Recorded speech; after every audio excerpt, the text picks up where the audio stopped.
Hey guys, my name is AirplaneFreak, and I am debuting my new series of videos of where I just drive around in my handy-dandy Infernus and talk about random topics.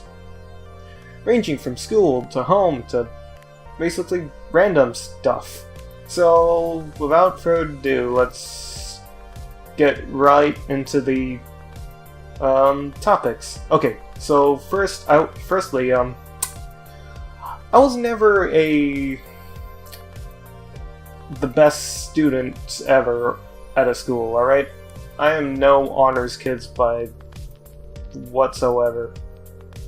And, over the years I did have struggles in staying in class and focusing in class, understanding about topics that, I don't know, just never made sense to me.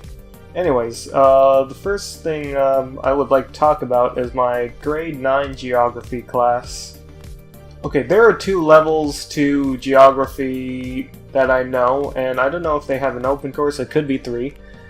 And the first level would be, I think, open or something like that. And the second level, which I was placed at, stupidly, was Geography Applied. And then, the third level, Geography Academic. I believe that was either Geography or Civic Studies. I feel like it was Geography because of naming maps. And alright, so with this period, I had to be placed into a portable, where there are 3 sections in the portable. The left side were the hard-working students who were just trying to get by, and I was placed in the middle, but I believe I was part of the left side crew. And with that being said, in the middle was the, okay, you know, they kind of get disruptive, but then again they do their work for the most part. And then there's the right side of the classroom, if you were facing forward towards the teacher and the whiteboard. These kids were completely disruptive, and they were just the worst kids imaginable. And there were kids from other classrooms coming in. They were trying to settle their beef with each other. And they were just talking over the teacher, and I'll get to the teacher in a sec. And they were grouping up in circles. And for the teachers, all of them said I quit because there were only substitutes. There were never any permanents because all of them said I quit, I can't do this, I can't do this shit anymore. And then I transferred into academic, which was heaven compared to that class. I remember my grade 4 to 6 teacher, or I had her for my grade 4 to 6 years. Well, 2 years in total, or 3 years, because grade 4, grade 5, grade 6. And I remember she's the number 1 teacher I would put on my most hated teachers list. She's number 1. And I'll give you some reasons. The first reason is that she's just rude and arrogant, just bragging about how she's great at judo, and you know, and especially when she arm wrestled a bunch of students. A few students can match her, including me, and keep in mind I was in grade 4 and still she couldn't even bend my arm for being a so-called black belt in judo. You shouldn't be bragging about stuff like that to us. I mean, karma's a bitch. Anyways, another reason why I hate her is because she tends to be a little bit on the blackmailing type person, especially when she wrote on the chalkboard SNC, or Sajid's negative comments. Yes, my name is Sajid or Sajad, and I don't know how to pronounce it properly, to be quite honest with you. But yeah, that's pretty sad. I wasn't there in the naming department. Listen, I would have named myself David, but hey, life doesn't roll that way.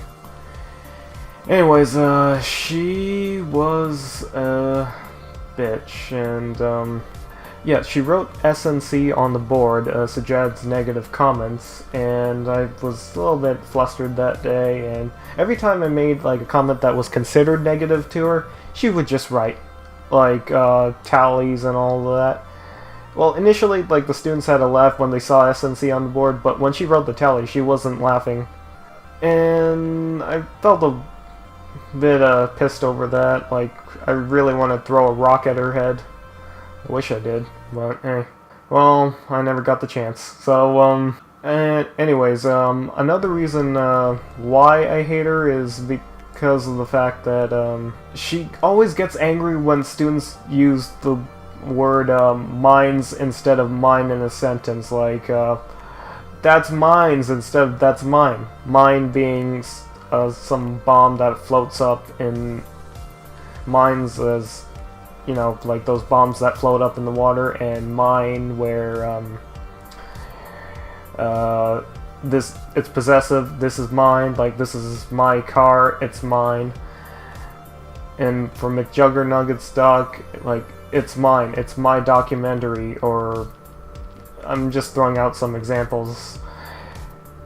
And sorry, I'm trying to watch the speed limit. Yes, I know, I'm such a grandma. Anyways, going back to mine and mines, whenever it's like students would use the word mines instead of mine, she would totally go grammar Nazi on us, and not, she doesn't say like it's actually mine. She's like, stop using mines, you're doing this on purpose. If you do it again, you're out of the classroom, and if you do it again, your parents will be called, or you'll be sent to the principal's office, like something like that.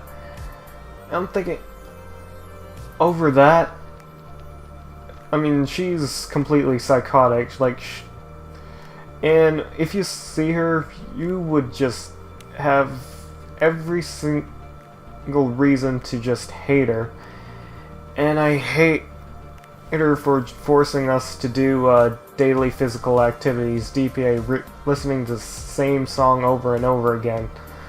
I mean, I love Bee Gees' Staying Alive, but hearing that for nearly 365 days a year, or, well, 300, like, or most of the year, and all of the school year, that is enough to make me go insane. Oh, so much traffic. Anyways, yeah, and if we didn't comply, you know, they would call our parents and go apeshit. What else did she do? She done a lot of things. I'm just listing a few. Oh, and also, I remember her giving me some sort of pep talk of telling me she's not an idiot or something. I forgot what the conversation was about. But no, she's an idiot. I mean, let's not kid yourself here, alright? You are an idiot. I remember standing in line outside after we were done with recess, and the lunch lady supervisor thing, one of the lunch supervisors, I know, claimed that I spat on a student when I was doing this with my mouth. And there were some other asshole kids with real, like, problems. I mean, these kids have really had issues, claiming that I spit on them, and I didn't. I really fucking didn't. So I was sent to the principal's office, and lo and behold, a few minutes later, this bitch, the teacher, came to me and said that, did you spit on them? And I said no. And she said, you better stop lying right now, and convince the idiot principal, or interim principal at the time, that I spat on them, which I did not. And guess what? They wrote a note in my planner or agenda, you know, that booklet where teachers can write notes to your parents, which achieves nothing because that would just get my ass kicked at home. And no way I'm saying that I was a good kid, because I wasn't at school, but at the same time I was very misunderstood. That's what I think. But at the same time, a lot of teachers, they were just horrible. I mean, like, the fact that they got past the screening process in the job hunt, it's beyond me. Anyways, she I think wrote a note in Line Planner. The principal called my parents or wrote the note in Planner, and my parents eventually saw, or at least my mom did. And yeah, needless to say, my mom wasn't that happy. So yeah, well, I think I may have left out other things that I could say about her, but right now I'm fresh out, even though there are probably a million things I could say. I remember standing in line outside after we were done with recess, and the lunch lady supervisor thing, one of the lunch supervisors, I know, claimed that I spat on a student when I was doing this with my mouth. And there were some other asshole kids with real, like, problems. I mean, these kids have really had issues, claiming that I spit on them. And I didn't. I really fucking didn't. So I was sent to the principal's office, and lo and behold, a few minutes later, this bitch, the teacher, came to me and said that, "Did you spit on them?" And I said no. And she was like, "You better stop lying right now," and convinced the idiot principal, or interim principal at the time, that I spat on them, which I did not. And guess what? They wrote a note in my planner or agenda, you know, that booklet where teachers can write notes to your parents, which achieves nothing because I would just get my ass kicked at home. And no way I'm saying that I was a good kid, because I wasn't at school, but at the same time I was very misunderstood. That's what I think. But at the same time, a lot of teachers, they were just horrible. I mean, like, the fact that they got past the screening process in the job hunt, it's beyond me. Anyways, she I think wrote a note in Line Planner. The principal called my parents or wrote the note in Planner, and my parents eventually saw, or at least my mom did. And yeah, needless to say, my mom wasn't that happy. So yeah, well, I think I may have left out other things that I could say about her, but right now I'm fresh out, even though there are probably a million things I could say. Jumping a few years ahead to grade 8, or grade 7 and 8, I hated this school I went to, but there was this one teacher who's second to the bitch of a teacher I hate, and I hated him so much. He was always a freaking asshole, sarcastic whenever I wanted a straight answer. And yeah, I mean, I remember when we went to a trip to Quebec City a few days before, he asked us how we would like our steaks to be done or so, and I said medium rare, and he was like, "That's bloody," and all that, like, or actually he was more like, "You do realize that's bloody, right? That's a bloody state, okay? Hey, why are you choosing a bloody state? Like, why aren't you answering? You stupid fucking idiot." Have you seen Gordon Ramsay's video on how he owned the Australian reporters on what's a well-done steak and what's not? Well done means frickin' leather boot. We're talking about Michael Kors type shit right there. Leather. And yeah, I mean, are you fucking serious? And also, whenever I didn't have my math book on me, he freaks out over that too. I'm thinking, shut the fuck up. And also, he got pissed at another student who was chewing gum, and Initially, the student kind of laughed it off, thinking he wasn't serious, but he was. And he was like, spit it out or you're getting in trouble or something like that. How the fuck does it affect you? She's in the hallway. She's not in class. And even if she was, what the fuck is wrong with you? Oh my god, like, and also when I didn't have my coat on, like, and if I refused to, you'd like, it wasn't even freaking cold outside, you fucking idiot. And he said, like, or I'll call your parents or something like that. Like, seriously, you are literally the dumbest, like, the second most dumbest person I've, like, ever met on this planet. Like, I don't like you. I thought you didn't get a hint of that. I mean, well, I thought you did get a hint of that. Like, but apparently not, because I really, really don't like you, you fucking idiot. Anyways, moving on, yeah, that's some reasons why I hate him, and also I hate change rooms. I hate change rooms, and I swear to God, if somebody were to just say change rooms right now, I'd just flip my shit right now so badly.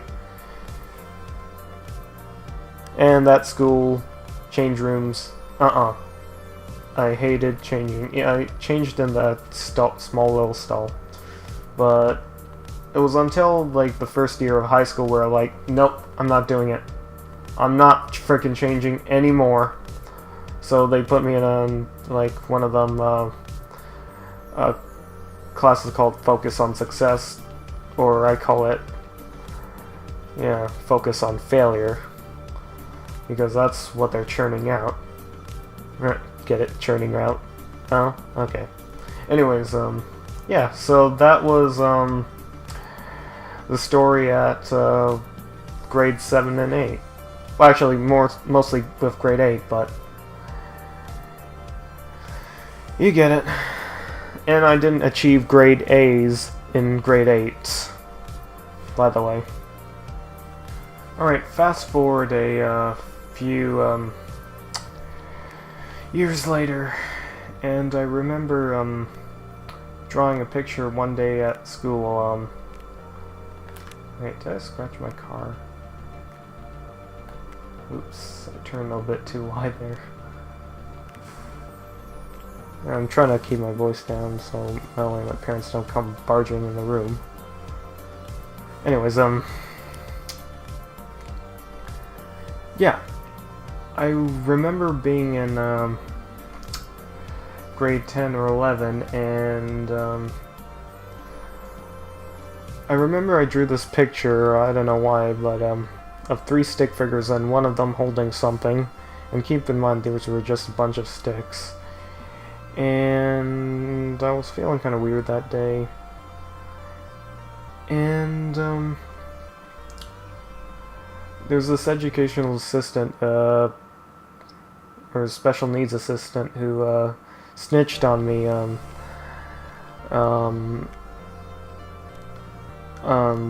I drew the picture in the morning, she snitched on me in the afternoon, and the principal got a heart attack and called the police because they're a bunch of spineless cowards, and the police came in the evening. Now, I'm thinking, if it was so serious, why didn't they come immediately? But anyways, so the police came, and they asked me what I had drawn in the photo, and asked if I was feeling suicidal, and I wanted to say no, but I think they were not as much coercing me, but, you know, if I said no, they might get ticked off, so I said yes, and they took me to South Lake, walked me to the police cruiser, and I was handcuffed in the Crown Vic with my hands in front of me. And yeah, I mean, the officer I was with, yeah, he was a pretty okay guy, and although I remember kind of coerced into eating some chocolates with him because I felt so tensed and scared of the cops, because that was, I don't know if that was the first, no, actually it was, I think it may have been like the second or third time interacting with the cops. When I moved to the new house in 2013 is when cops started getting involved with my family. Anyways, so I was driven to this hospital, and yeah, and I had to wait 2 hours just to be stationed in a room that was, I guess, or 10 feet by 12 feet, you know, like small room size, green walls. I mean, like, I couldn't even concentrate or anything, and it was just scary, to say the least. And I had to stay there for about, I don't know, 7 to 8 hours or so. Probably, it's definitely more than 5 hours, or 3 o'clock to 9 o'clock, really, so. And I remember one of the doctors came and said, "Hey buddy, how are you doing?" I'm like, "Good." And then he realized, oh, right. I mean, I could tell in my mind he'd think, wait, so why are you here? And yeah, I think the conversation was somewhere like that. And then a crisis worker who didn't seem to give a shit at all. And then my parents picked me up and, well, drove me home, and I confronted the principal, the next day. And this asshole, when I tried to tell him what happened, he was going on, "Oh, well, we had to do this because we felt like..." I don't care what you felt like, bitch. Like, you freaking got me handcuffed in the back of a Cran Vic over a picture, you dumbass. And keep in mind, the picture had no freaking threats whatsoever, no names, no child porn, or any, like, freaking psychotic shit like that. Like, it's like the Pop-Tart, eaten in a certain way, and the school thought it was a gun or something. Seriously, a Pop-Tart shaped like a... Oh my god. Listen, I know it's one of them touchy, tragic subjects. Well, tragic at times. That can really trigger bad memories, but still, I mean, in my case, I haven't done anything wrong. And I've done a lot of things wrong in my life, don't get me wrong, I'm not freaking perfect. But, anyways, he was going on saying that, and I was like, then I remember, him saying, "Alright, this conversation's over, you're just looking for an argument." No, because I really feel, and my mom thinking, no, I really feel like punching you in the face right now. And I remember him telling me to sit down several times, and I remember him saying at one point, "You threatened me," and I asked him how. He couldn't even answer the question because I never said any threats. So I know he's a liar, too. And from that point on, they called a taxi, and I went home, and that was pretty much the end of that. Anyways, guys, I hope you enjoyed this video. I'm sorry if I didn't make sense. I'll try to clarify in the next video, and yeah, thanks for watching.